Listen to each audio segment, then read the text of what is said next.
Very good. Espen, you come here. Yep. Caroline there. Ilves can go here. No. Yes, good. Okay. Well, hello everybody, and welcome to the second session of this conference. I'm Edward Lucas, and I'm delighted to be joined on the stage here by people who I suspect need no introduction, but just in case the Russians are listening and getting a bit confused, on my left I have a I hope they are. former journalistic colleague of mine who went on to better and greater things, Toomas Hendrik Ilves, President of Estonia. On my right I have Espen Barth Eide, the Foreign Minister of Norway, and next to him Carolina Vendil Pallin from the Swedish Defence Research Agency and notable Russia expert. I think it's worth just imagining ourselves maybe 20 years ago sitting in the office of maybe a publisher or literary agent in Stockholm or Copenhagen. I won't say Norway because I don't want to embarrass you. And you're pitching a political thriller. And you say, so, okay, the scenario for my thriller is it's set in the Nordic-Baltic region. Russia's become really aggressive. You have tankers cutting cables and busting pipelines. You have dummy military attacks on Sweden taking place on, say, over the Easter weekend. You have things being burnt down. You have things being blown up. You have assassination attempts. You have mysterious political scandals erupting in Sweden involving ministers or national security advisors leaving their phones in places, and then a successor is embarrassingly on Tinder. And one tied to it is found dead today. And someone, don't steal my punchline, and then someone in this scandal is found dead mysteriously, at which point the literary agent will say, sorry, look, come on, let's get real here. Geopolitical conflict in the Nordic-Baltic region, sabotage, murder, planes, buzzing ships. Come on, let's think of that other idea you had, the one called The Girl with the Dragon Tattoo. That sounds much more realistic. Let's do that. And so that's what's happened in the last 25 years. We have gone from something that would have seemed impossibly exotic to something that's happening right under our noses. And we don't really have an answer. This is the richest region in the world. The one fact you need to know about the Nordic-Baltic region plus Poland is it has a bigger GDP than Russia. It has a defense budget which is roughly half Russia's, just those 9 countries. And yet Russia, with its defense budget, has not only to wage a war in Ukraine, intimidate Europe, but it also has to run strategic nukes, military space, or blue water navy, the lot. These countries just have to defend themselves. And yet they're failing to do it because these operations are happening under our noses and we don't really have answers. And that's what we're going to fix this afternoon. Good. I'm delighted that we kicked off with the conference with that excellent Russia panel. If you missed it, you missed a real treat, particularly the contributions from the Belarusian perspective. And so I think I'm going to start off by looking at the threat. And I'm going to ask Carolina to give us her perspective on what Russia is really up to here. Are we overthinking it, overestimating it, underthinking, underestimating? We're going to hear from Toomas Hendrik Ilves, who has just now published a report from the Council of Baltic Sea States. I think your mandate was, do we kill this organization or save it? And I think you've decided it's going to be saved and it should focus. And we offered that as 2 options. Yeah, okay, but your report, which don't read it just now, it's just come out on the web, read it later during somebody else's panel, is about putting on security. And then I'm going to come to you, Minister, and talk about where you sit in the hot seat in Oslo. You aren't actually on the Baltic Sea, but you're very much in the Nordic-Baltic area. how you think things getting going and how we can actually, under Norwegian leadership, fix it. So Caroline, kick off first. Well, thank you, and thank you for that introduction. I thought what I'd do is I'll start by giving a general perspective of how Russia views our region and the Nordic-Baltic states. I'll actually talk a bit about Russian weaknesses. I think we'll talk a lot about Russian strengths during this conference. We had a panel just before now where I think that was outlined very well. And then I'll talk, perhaps if I have time, about what I think we can do as Nordic-Baltic 8.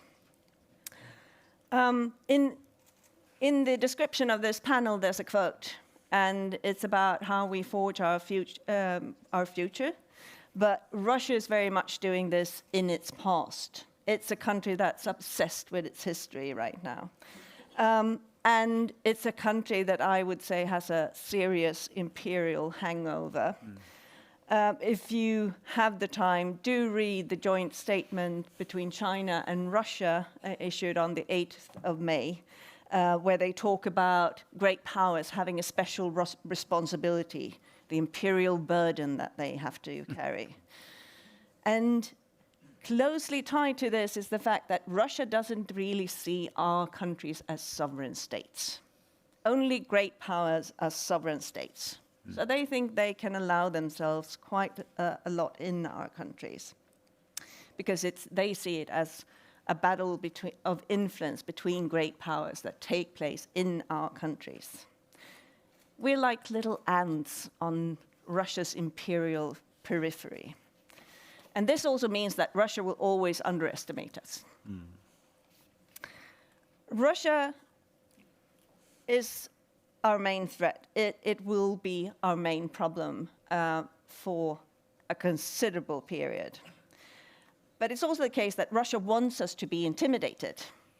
Their narrative now is very much along the lines that we're going to win anyway, just make this pain a bit shorter and give up. They want to look big. They want to look invincible. So I think it's worth pointing out that conventionally they're weaker now than they were before 2022. They'll be able to regenerate military power in earnest only when there's a durable ceasefire in Ukraine. Right now, they manage to regenerate military power at about the speed that they mold it down in Ukraine. They need the Baltic Sea for trade, for logistics. We talk about our cables being cut in the Baltic Sea. Well, Russia also has a cable in the Baltic Sea, from the Gulf of Finland to Kaliningrad. Kaliningrad is a weakness for Russia. Russia doesn't have allies. They have partners or countries that they have a transactional relationship with, other authoritarian states. They don't have friends and allies, really. And then I would say that one of the main weaknesses is still political succession in Russia. They're always worried about what's going to happen with their domestic stability, and it's intimately tied to their foreign policy sensitivities. And that brings me to my last few points. What can we do? Well, I think we need to be aware both of Russia's strengths, but also its weaknesses, and the sensitivities that also brings along. One thing that I think the Nordic-Baltic countries are very good at is expertise on Russia. We can pull it together and get the balance between not seeing Russia as omnipotent and omnipresent, right? But also not underestimating Russia. When I look ahead, I'm most worried the 2 coming years. Simply because if Europe and the Nordic-Baltic 8 actually get their act together and start building military power, then Russia will be relatively weaker. So I'm worried that they might want to use a window of opportunity to get that European security order that they've been striving for ever since 2008, at least. But also I'd say, let's use the fact that Russia will underestimate us. I'll not push the analogy too far, but ants can build really big stacks.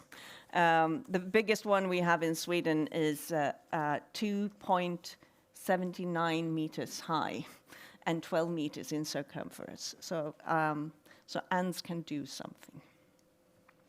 Right, never underestimate the ants.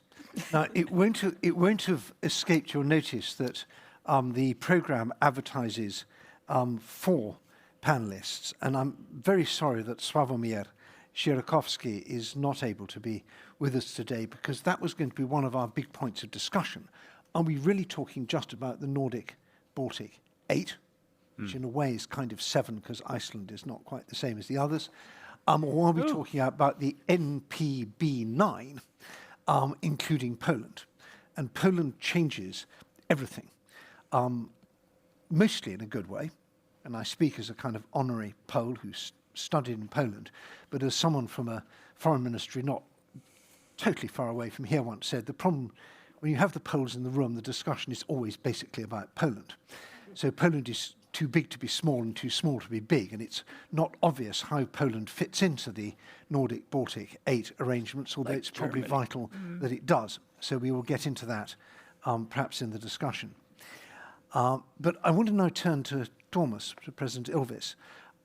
Just sketch for us, for not people who haven't been following the news over the last week or so, we've had some really dramatic events involving the Estonian Navy, a mysterious ship that we call Russian, although it's not flying a Russian flag, and Not flying any flag. a stunning lack of response from the organisation, i.e. NATO, which should be keeping us safe and free. So talk us through what's happening and what you're doing about it. Well, I'll mention 3 events. I mean, last week, the Prime Minister of Poland, Donald Tusk, came out and said, by the way, we have ascertained that, in fact, the largest fire of any shopping center was arson, and that it was done by Russians.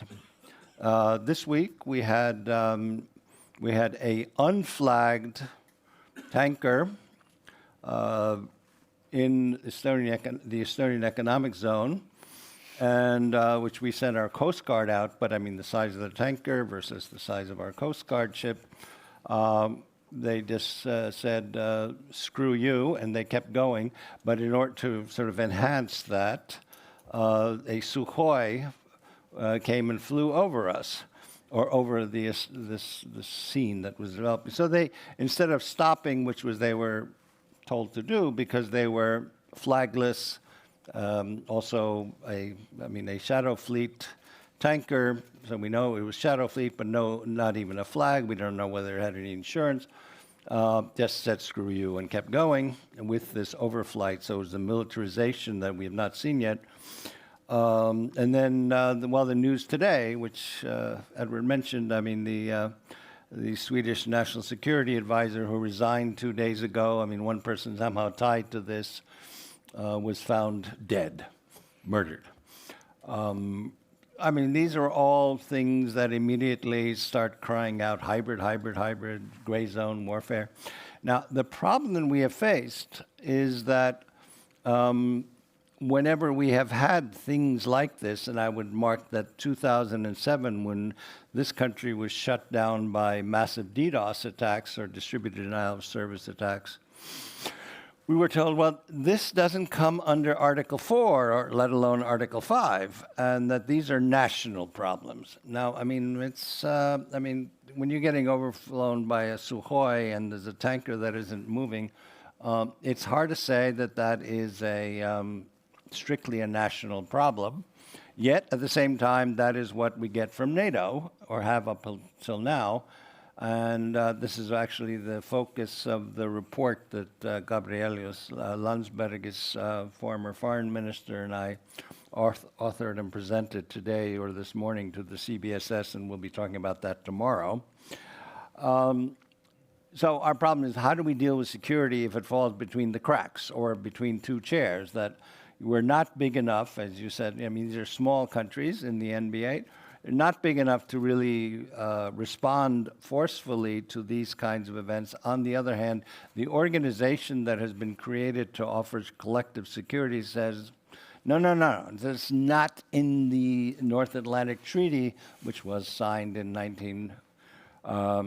originally the treaty was signed in 1948, but anyway, that we don't get involved. That's a national problem or a single ally problem. So we're stuck. We fall in between there.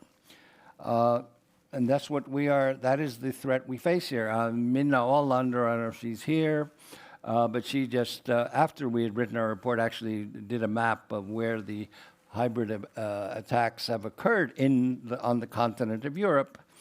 And they're all focused around this region. So, I mean, of course, there have been attacks in Spain and in France, but if you look at the preponderance of events, they're all in all the littoral states of the Baltic Sea, which also gives you an idea of what Russia's interest is, because that's, I mean, clearly this is where they can play. They think, I guess, they can get some kind of effect out of creating these events that NATO is not able to respond to for treaty reasons, but nonetheless are clearly, I mean, it's fairly, I mean, they don't really hide it, right? But just to talk a little bit about the NB8 and what it is and why it's 8. Well, it's, I mean, there's a long-term cooperation between the Nordic and the Baltic countries that began really in earnest in 2004 when we joined the EU and NATO. Okay, Poland had joined in NATO in 1999, but then we had, basically from 2004, we had in essence, aside from Kaliningrad and that little end of the Gulf of Estonia these days, we're following Donald Trump, right? So that's why we call it the Gulf of Estonia. We've seen this increase, basically always in response actually what Russia does. I mean, basically we got in, and then there's better cooperation and more talking. 2008, Georgia, then there's a little better discussion between us. Not always, not with everyone, because we're, some people said we were damaged psychologically by caring about Georgia. 2014, after the annexation of Crimea, it became even more close because we were the countries that were most concerned about the annexation. And then after 2022, we got to the point where the Prime Minister of Finland said we should have been listening to the Estonians all along. On Russia's, in response to your point before, I mean, this is not simply Vladimir Putin. And I guess it was, if you read, I don't know, I think, well, it's in Mary Surratt's book, but elsewhere, if you, when Bill Clinton had one of his last meetings in 1998 or 1999 with Boris Yeltsin, Yeltsin said, "Bill, you give us Europe, you take America."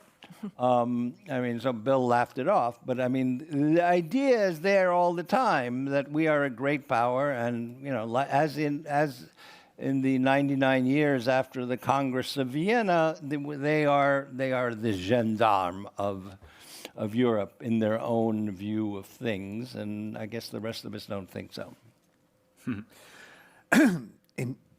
Indeed, we don't. Thanks so much for framing that, and also for making the vital point that the problems with Russia predate Putin and are most likely to outlast him. I'm always very suspicious when people say we should have listened to the Baltic states all along. I'd much rather they'd say we are listening to the Baltic states right now, and at that point stop talking and actually listen. That bit still hasn't become fully implemented. But I think we've sketched the problem vividly and clearly, and I'd love to hear from you in a few simple sentences how we're going to deal with it, because it's so. You are the foreign minister of one of the richest and best governed countries in the world, and we sit here in this region of well-run, wealthy countries, and yet we somehow not quite getting our act together. But that's going to change now. Yes, well, because first to the main question, I mean, the threat is real. There is every reason to be concerned, but so are the responses. And I think that the Nordic-Baltic group, the 8, have really, as Toomas said, it's been a good, friendly cooperation for many years, but over the last years, it's become really close, because this is now heavy security, sort of hardcore, serious security stuff, particularly after, thanks to Vladimir Putin, Finland and Sweden joined NATO, which meant that we now have a continuous landmass from the Arctic to the Baltic Sea, and the Baltic Sea is a NATO sea, apart from St. Petersburg and Kaliningrad is all NATO. That's a massive transformation that is strengthening our defense capacities when we now have the Finns and the Swedes in, not only because what they add, but also because the continuity, which is really important in security. And it has become our, the number one go-to group of close allies right now. And you mentioned Poland, and I think it's very interesting, particularly today after a very successful meeting of the CBSS, the Council of Baltic Sea States, where we did listen and take action based on what Gabrielius and Toomas proposed, which the ministers have just a few hours ago endorsed, that we will repurpose the organization away from its 1992 purpose into a 2025 and onwards purpose, precisely because the NB8, which has grown very closely together, the 5 Nordics and the 3 Baltics, actually also has become, if not the powerhouse of Europe, it's a powerhouse, and other countries gravitate to work with us. So today it was the Poland and Germany through the Baltic Sea Cooperation Council, which is now all NATO. That's 10 NATO countries, right? Last week there was a meeting of the JEF, which is the Joint Expeditionary Force. That's the same Nordic-Baltic 8 with the United Kingdom and the Netherlands. And the week before, we met the Nordic-Baltic proper with the Weimar group as our guests, so the foreign ministers of, again, Poland, Germany, and France. So that's only over 3 weeks. We've seen all these gatherings on security, on hybrid threats, on responses to hybrid threats, on how to coordinate military and political support for Ukraine. And it's really visible and it's seen. And it really means that our security has become better. But it has to become better because the threat is more serious, as you also very correctly point out. And I actually have an op-ed today for those of you who read Estonian in the Postimees, which I recommend to those who haven't read it yet, where I precisely point out the quality of this, the Nordic group meeting the Baltic group and becoming one, because we Nordics, we became more Baltic. And we picked up on the realpolitik experience and insights of our Baltic friends. And I think it's fair to say our Baltic friends also picked up a little bit of the Finnish sisu and the Nordic style. And together we became even stronger together. And that has forged that very close friendship, which is really now a security partnership of very important proportions. But the specifics of this now, of course, we have NATO. We have an increasingly active EU in security and defense matters, not as an alternative collective defense organization, because that is and should remain NATO, but as for innovation, for joint procurement, for development of defense industries, which we, Norway, very much welcome, but also with the caveat that we want that to be open to friends in NATO, which I think it is, and it will be. But this, of course, is also a very relevant underpinning of the Nordic-Baltic cooperation, because the old dream of Nordic togetherness in security was never realized when it was supposed to be an alternative, but it is realized now as a deepening with the Baltics, as the deepening both of the EU and of NATO. That makes us safer. And today, apart from endorsing the excellent report that the 2 gentlemen, wise men as they are, and also were nominated in the 2-person group, we made the decisions on what to do there. But the second thing was exactly how to be better at protecting and responding to threats to undersea infrastructure, which is one of the sort of most practical things we need to do better here, which is complicated. We're getting better at it, but we also have certain legal challenges that we're trying to overcome.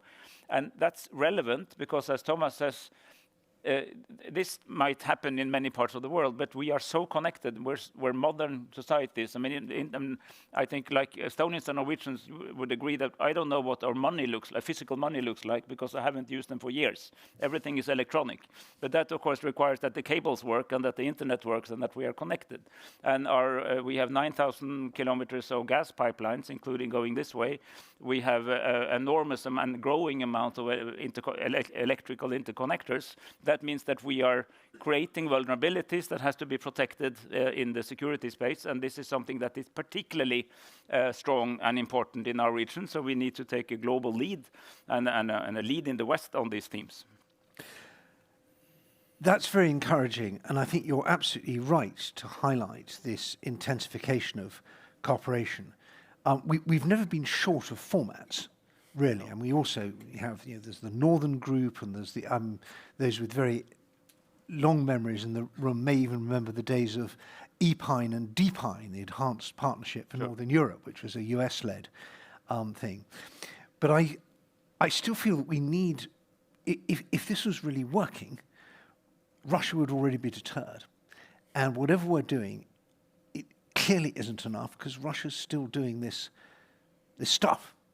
And so I'm wondering, Toomas, from where you sit, if you could write a roadmap, a practical roadmap to get us through this dangerous 2-year period, which Karolina outlined, where maybe the fighting stops in Ukraine, the war machine in Russia carries on producing stuff, they generate capability, they're able to pose a threat, and we're not ready. What do we need to do? What's your roadmap for the 2 years that would get us into a position where we don't need to feel scared about this? Well, first of all, to be more scared, Chatham House just yesterday published a report, which I advise everyone to read. After the panel. After the panel, but which basically says that if there's a ceasefire now in Ukraine, Russia will be ready to invade the Baltic countries their neighbors in the EU and NATO by 2027. So, and they would just shift over to, continue their war economy, and they would have enough troops and they'd have enough materiel to wage war. So, we don't have that much time. Well, one thing that would certainly help is would be a rethink on the part of NATO itself and the EU on its current policy of hybrid attacks are a national or member state issue, not one for the larger organizations. Now, would that require basically, we don't want to start rewriting the North Atlantic Treaty, but certainly a reinterpretation of what Article 4 means, which right now means consultations in terms of a threat to national sovereignty. We have to change that and reverse the policy that we have had hitherto, which is that basically when you have something like this, it's none of our business here in NATO. We deal with real stuff. But Article 4 means what we say it means, right? Because and actually, Article 5 means what we say it means, which is also true. You may not want to mention that when the Russians are listening, but for the folks in Article 4, it is what we put into it. So there's nothing there that prevents us from discussing this. But this might be exactly one of the reasons that people like us who actually share, a sea with a particular set of challenges work even more closely without in any way deviating from NATO standards and principles. That some of us are more. Logically, Estonia is more interested in Baltic Sea infrastructure than Portugal. It makes sense, right? They would have other things to care about more than we do. So that is a good thing actually to have these layers, as long as we agree on where the collective defense is sought. It's going to be really hard to do this just with defense. We're going to need deterrence as well. We just don't have the time to do the kind of defense and resilience that we would need to harden every bit of our society, every bit of our infrastructure, every bit of our territory. And Carolina, you made an extremely important point there, that Russia has vulnerabilities as well. Now, we heard brilliantly outlined in the first session the enormous scope that we still have for economic sanctions on Russia. But if we were trying to put pressure on Russia in terms of Kaliningrad, what do you think, without telling the Russians in advance what we're going to do, but what have we got in terms of our escalation ladder that would really hit the Russians, make them think, hands off this region? I mean, first of all, they can't supply Kaliningrad if they can't do it through the Baltic Sea, and they can't do it through other countries. I think we should take very seriously the fact that Russia, a Russian think tank, recently released a book with a preface by Lavrov, which basically says that Lithuania is not a real state. I mean, we recognize those thoughts. I think we should take it seriously. I also, when we answer Russia, I mean, just putting everything into this big box and calling it hybrid will not be effective. We need to find measures for each and every one of these threats, because they're going to end up, some of them are for the police to deal with, some of them are for the coastal guard to deal with, and so on. But we can deal with it much more efficiently if we cooperate, of course, and also if we're really quick, because then Russia will get the message. And if they have people in our countries who are in different ways engaging in hybrid operations, we need to be quick to find them and call them out, arrest them. Yeah. I think it's worth remembering that the point of these operations are not, so far, actually to cripple our societies and all the fact that Russian tanks can cross the border and the power's out and we can't do anything. The target of all this is public opinion. It's that point you made at the beginning, projecting invincibility and inevitability. And that is a space in which we should have the upper hand, because that's our information space. And I think there's huge scope to do more in terms of messaging in our own countries, both the public and to the elites, to improve awareness, also to improve public confidence that we've got this. So just to plug my own report called Sea Change, which I did for SEPA a couple of years ago, we suggested that as well as having these admirable annual reports, which were pioneered in Estonia by the Kapo and then spread to other countries, a lot of intelligence agencies and security agencies do national security reports outlining the threats and countermeasures. I think there's room for a regional one that would set a year-by-year benchmark for how the threat's developing and what we're doing about it. Because in the end, if the public is confident that this is Russia lashing out in a sign of weakness, then the Russian attempt to intimidate us doesn't work. Sorry, go on. No, I agree. I think that it's becoming more and more evident that one of really the front lines of defense, in the broad sense of security, is the information space, and actually to make sure that we make available, relevant, truthful information, and that has a priority over fake news. And that might sound obvious, but it's really a problem, because we used to think that if you had democratic institutions and you preserve the separation of powers and sort of the key principles of majority rule, but also minority rights and so on, people will happily use them. But of course, if you have all perfect institutions but lack the democratic culture, because that's being undermined in social media, for instance, it doesn't really save you that the institutions are good, because they will then be undermined even at times with democratic means. Majorities are formed that then change the constitution away from these principles to limit power. And here, I think what the European Union is doing, which we very much support on getting sort of a more regulated space with all the complexities involved, is incredibly important, because basically there are three choices now. It's the American, it's the Chinese, and the European model, and I know which one I prefer, particularly looking at the role of the tech companies in US governance these days. Go ahead. I mean, when we say what can we do, 3 points. One is actually, one of the things that that occurs in the NB8, it's not really promoted, but our intelligence agencies do share information at a level and a sort of detail among each other more than people realize. Yeah. Good. I'm glad it's more than Yeah. people No, realise. it's working. I mean, that's also a big benefit of Swedish and Finnish membership in NATO, that Yeah. it makes it much easier. Now, the other thing I would say, that when you say, what can we do? I mean, I'll give you a perfect example. I mean, this is the area where we find sort of constantly Russian military flights without transponders. All right, that was kind of left alone. But I mean, after this most recent event, where we actually militarize the use of Russia against, to sort of stop a tanker from being taken.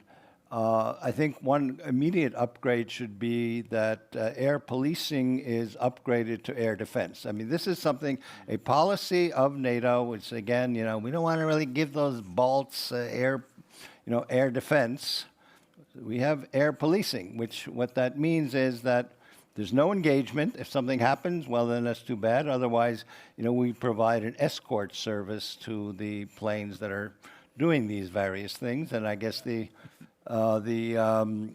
Good Friday event from 2013, where the backfire bombers sort of played bombing Stockholm, that was something that the only response at that time were actually the Danes in Šiauliai, Lithuania, because the Swedish Air Force was off for the Good Friday holiday. Yeah. We talk about these events now, and I think you're absolutely right that we need to be more transparent with the public. That will be a revolution. Yeah. If you just look up the road in Finland, there's still no clarity on what really happened with Helmi, the big raid, which was now, 7 years ago on this property in southwestern Finland. Getting information out of the Swedes about what was really happening on Good Friday took ages.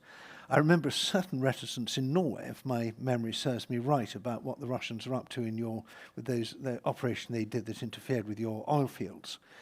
So the tendency has always been, let's not frighten the horses, let's calm things down. But if we're going for the radical transparency of the Estonians, that will be a big change, and it will be tough. I would add, and the Estonians weren't that great on this tanker either. Well, I'm glad. I try not to criticise Estonia when I'm in Estonia, but you can. Sorry, Karen, did you want to jump in on that?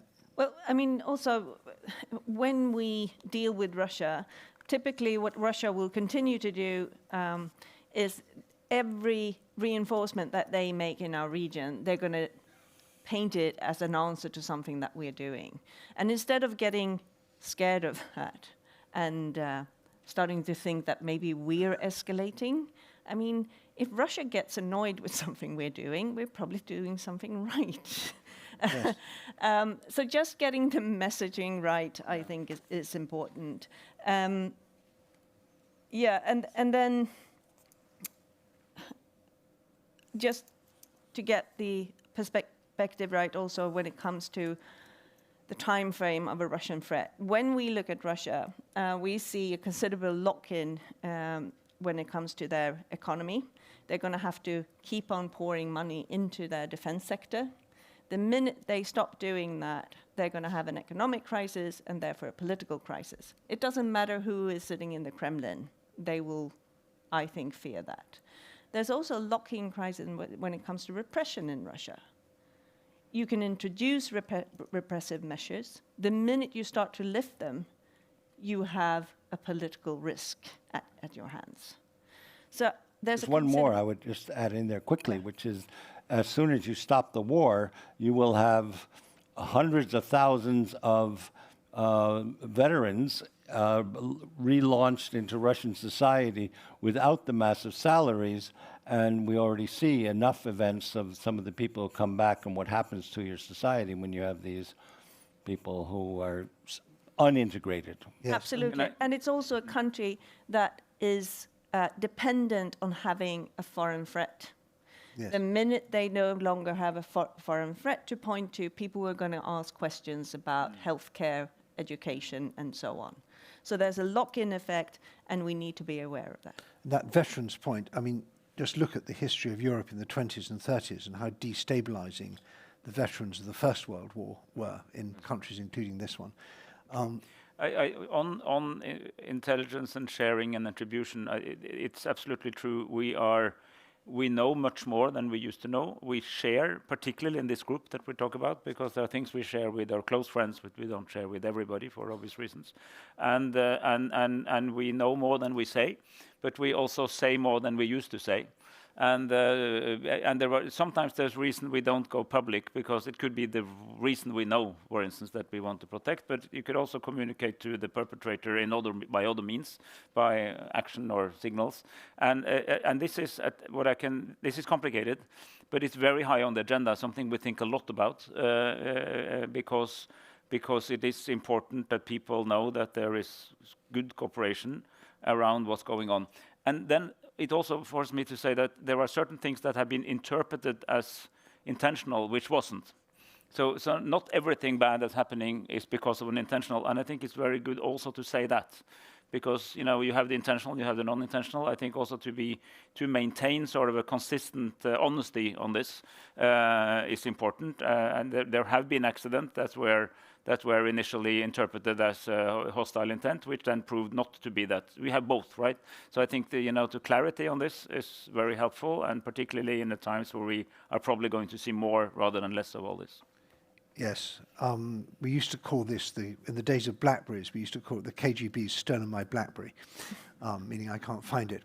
I'm aware, looking around the room, we have an enormous amount of expertise, and we could actually keep this conversation going on until midnight, but we obviously won't. But there's both on the so-called hybrid side, but also on the sort of the nature of regional cooperation. We've only scratched the surface, but I do want to get a couple of questions in.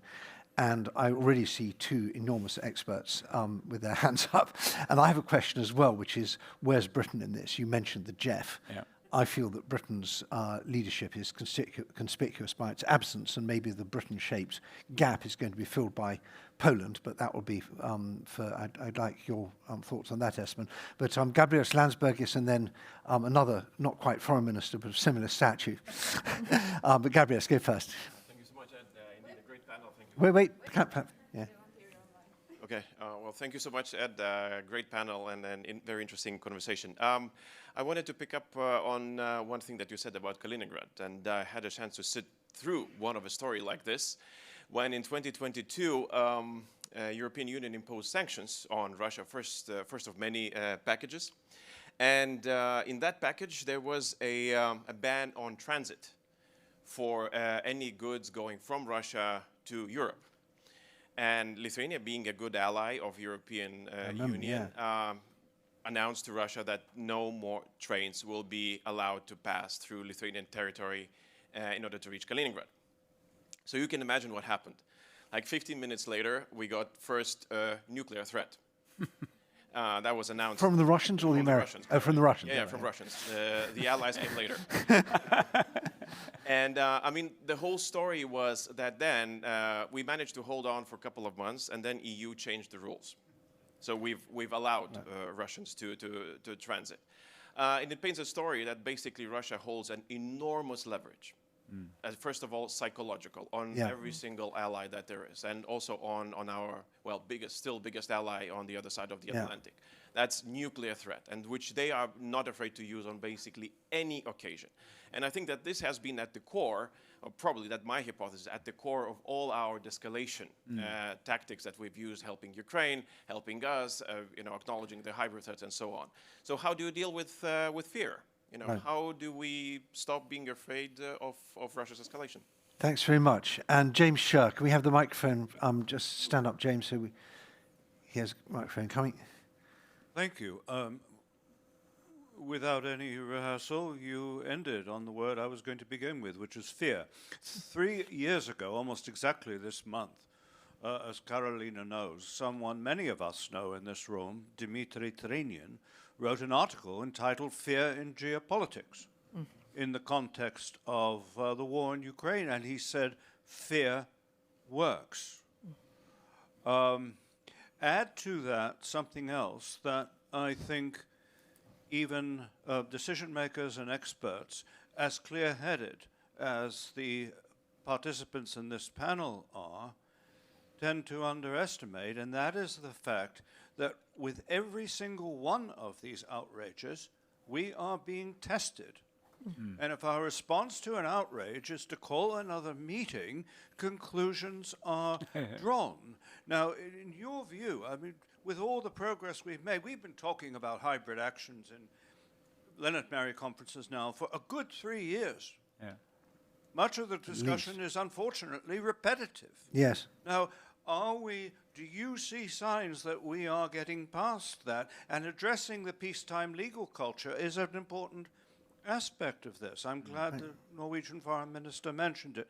But thank you. Where's your report card? Well, thank you. I suggest we convene an urgent meeting to discuss the way in which we respond to threats by mere meetings. We'll take one more question before we come back. So, Mr. Fershinsky in the front row. So, can we have the microphone? Just turn around behind you. There's a microphone. Short question. Does NATO exist? This is the first question. And if it does, if the answer is yes, how do we know this? And if the answer is no, what Europe is going to do? And if NATO exists, why Macron is offering Europe a nuclear umbrella?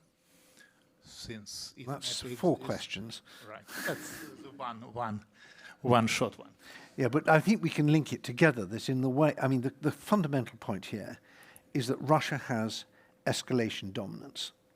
Russia can escalate verbally and physically. It can send its planes over the ships when we stop them. It can threaten Lithuania with a nuclear strike when you stop transit.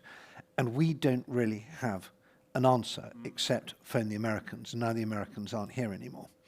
So what do we do, Espen? Well, but you see, I think the good points on fear, but the Russian nuclear threats can also be spent in such a way that it reduces its influence. And because it's absolutely true, and Gabrielis was pointing, the early days of people started giving helmets and first aid packages, and now it's F-16s and long-range missiles, and even without the caveats of only to be used in Ukraine. That's been quite a development. One school says that, well, that proves we could have done it right away. Another, also quite intelligent school, say, well, if we had done it all the way, that might have triggered something very big, but by doing it gradually, you never had that point where it crossed the threshold. So always saying, I'm going to nuke you, and you do something anyway, and you're not nuked, is actually also undermining. So I think Russia, I'm actually quite convinced that Russia is surprised that their nuclear threat does not work even better than it does, because there's very serious lethal support to Ukraine going on now, which I think most people would not have thought 3 years ago that we would be giving because of the nuclear deterrence. So it's not that clear-cut. NATO answer is yes, NATO exists. I am more confident in saying that than I was when I walked out of the Munich Security Conference in February. And I think one of the reasons I can say that, coming from a NATO ministerial yesterday in Antalya, is that there was a very heightened European activity to strengthen European defenses, to strengthen European cooperation with Ukraine, increase from our country, many countries, increase support Ukraine, strengthening defense budgets, but also reaching out to the Americans. And we're not out of the woods, but we are in a better place now than only some months ago, I believe. And maybe exactly that very strong response from Europe has helped. And my sense now is that if we now achieve a higher defense goal, if we actually also deliver not only more money but smarter money, more together, that will cater to what Trump has been saying. Europe needs to pay more, but it's also a good investment if Americans are less present, because then there is more military capacity in Europe, which is actually quite logical, because that is a fair demand from many American presidents, which admittedly has been presented in a different form by Mr. Trump, but where the content is known also from Obama and Biden. So I think the answer is yes, but it's an everyday job to keep it yes. So Angela Stent laughing when you said that. But I would say that the victim of this bizarre alliance on IR theory and escalation management by Jake Sullivan, one effect of it was a lot more dead Ukrainians than there should have been, because we just wouldn't do it because, oh, if we send them tanks, oh my God, what will happen? And then, oh, if we give them ATACMS, oh my God, what will happen? We'll make sure the ATACMS can't go too far, not to mention the Taurus. On the positive side, I was really thrilled last Thursday or Friday when I saw really the first public statement by the new German Foreign Minister Wadefull, who is unfortunately not here because of some whatever, was that he sees that hybrid threats are a fundamental issue that Germany wants to deal with, which is a big change from up till now, where the hybrid threats were not, I mean, Germany was the one country that really downplayed and poo-pooed the concerns of the countries in this region, beginning already in 2008 and the DDoS attack on Estonia. Karina. Well, I mean, when it comes to NATO, I think it's not that it's either in existence or not in existence. There are threats that we want NATO to deal with. Perhaps we don't want to test NATO with lower threats. And I think bringing in nuclear arms, I mean, we have to be able to discuss this aspect as well. Russia has them. NB8 doesn't. Will the rest... We do. We're in NATO. Well, but will the rest of NATO go to war? Will they engage in a nuclear war for just about anything that happens in our region? Maybe we don't want to test that. And that's what Russia's doing all the time. They're testing. How much can we do before you escalate? Can I just... Sorry, go on. Yeah. And then when it comes to deterrence, I mean, as someone who's one of my main topics right now is Russian cyber policy. And I often come across articles about how we should use deterrence to try and fix the problem with Russian hacker attacks. I am starting to feel that we should reserve deterrence for military aims, not use this term for just about everything, hybrid, for example. And then also, just a small note on, there are different dates and different year spans that circulate on when Russia is strong again in the military, in military conventional terms. I think one danger with this is, first of all, we can't just look at what they have in our region. We know from Ukraine that they can move forces quickly. And also the fact that we often use our Western glasses and we look at Russian military units and we say, well, they're not in good shape, they're not going to use them. Well, they are. I mean, according to Russian terminology, I mean, if you have 75% personnel and weapons and equipment, that's a unit that you can use, and they'll probably use it even if it has less. So I'd be careful with specific year frames, and also we bear in mind that military power is relative.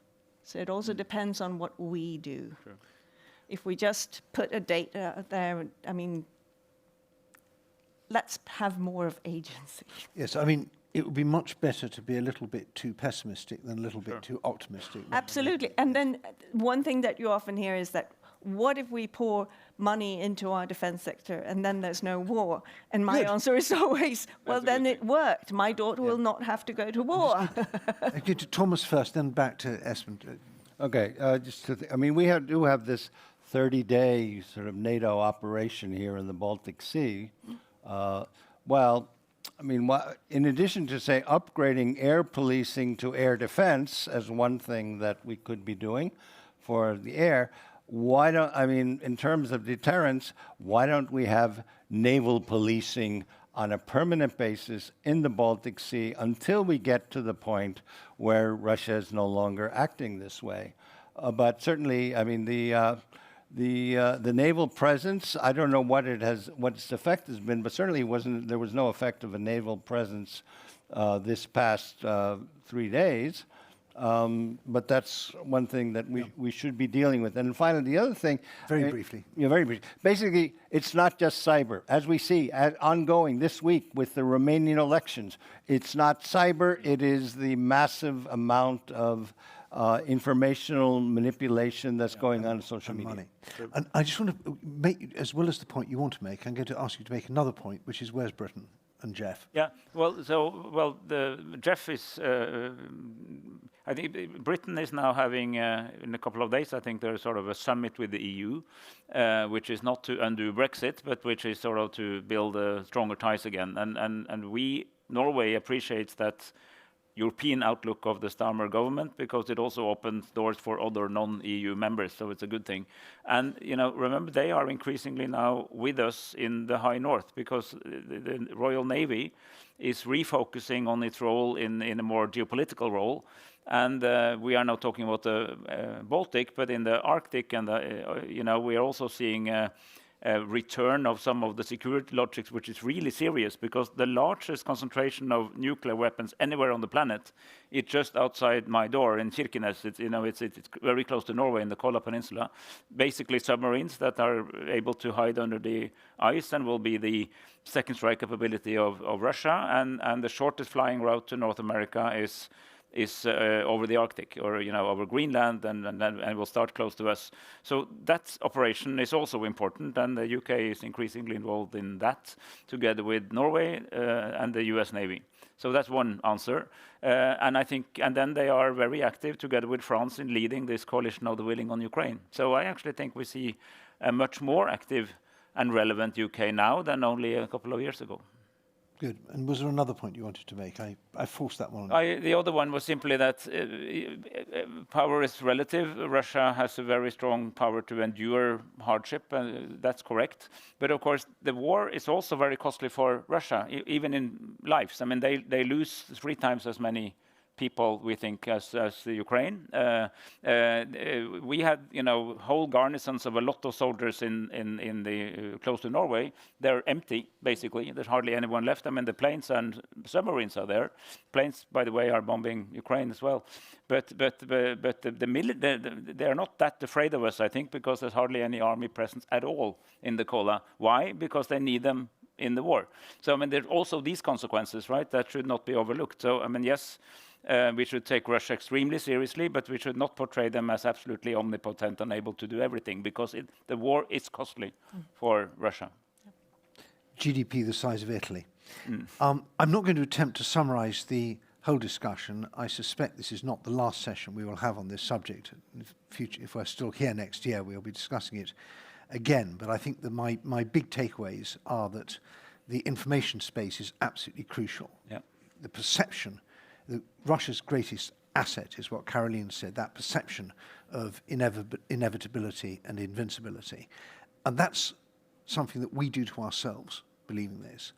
And that's the bigger point. Everything we need to cook, we have here in the kitchen, except perhaps nuclear weapons. And if these well-run, prosperous countries can't get their act together, then it looks pretty bleak for anything on a wider scale. So there's a lot riding on this. Please do join me in thanking our excellent panel for their contributions.